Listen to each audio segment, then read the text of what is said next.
នេះខ្ញុំមកណែនាំបងពីដំណោះស្រាយនៅក្នុងការថែទាំអាំងទឹកឲ្យមានភាពស្រស់ស្អាតហើយថ្លាចាបំបត្តិស្លែអញ្ចឹងសម្រាប់រដូវកាលនេះគឺមានភាពក្តៅខ្លាំងអញ្ចឹងធ្វើអាំងទឹកគឺមានភាពប្រែប្រួលចាពីទឹកស្អាតមកជា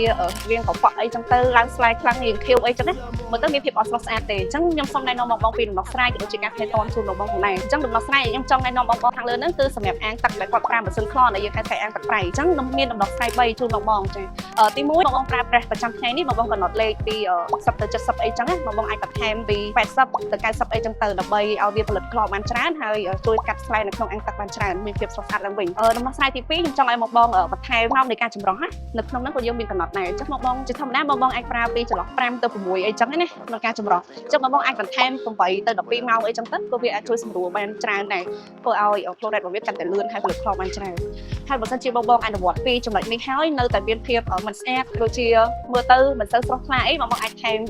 បន្ថែមទៀតគឺយើងអាចដាក់ថ្នាំស្រាយចូលតែម្ដងអញ្ចឹងបងដាក់ថ្នាំស្រាយចូលនៅក្នុងអាំងទៅគឺអាចជួយឲ្យអាំងកាត់បងមានភាពស្រស់ស្អាតឡើងវិញអញ្ចឹងបងអាចអនុវត្ត3ដំណោះស្រាយនេះបានហើយមួយទៀតបងកុំភ្លេចតេស្តទៅនឹង pH របស់អាស៊ីតក្លនេះដែរយើងតែឲ្យដឹងអំពីកម្រិតបរិមាណនៅក្នុងអាំងទឹករបស់យើងជាក់ស្ដែងថាខ្វះខាតកម្រិតប៉ុណ្ណាអីប៉ុណ្ណាសម្រាប់យើងថែមតាមក្រោយអញ្ចឹងពេលបងវាស់ទៅបងស្រែតាម3ដំណាក់កាលនេះខ្ញុំរាប់ខាងលើនេះទៅអាចជួយឲ្យអាំងទឹកបងមានភាពស្រស់ស្អាតឡើងវិញបានអញ្ចឹងបងអាចអនុវត្តបានហើយបើសិនមានចម្ងល់ត្រង់ណាមកថែមអាចតទៅមកកាន់ page យើងបានយើងនឹងមានក្រុមការងារក្នុងការប្រឹក្សាផ្ដល់យោបល់ជូនបងផងដែរ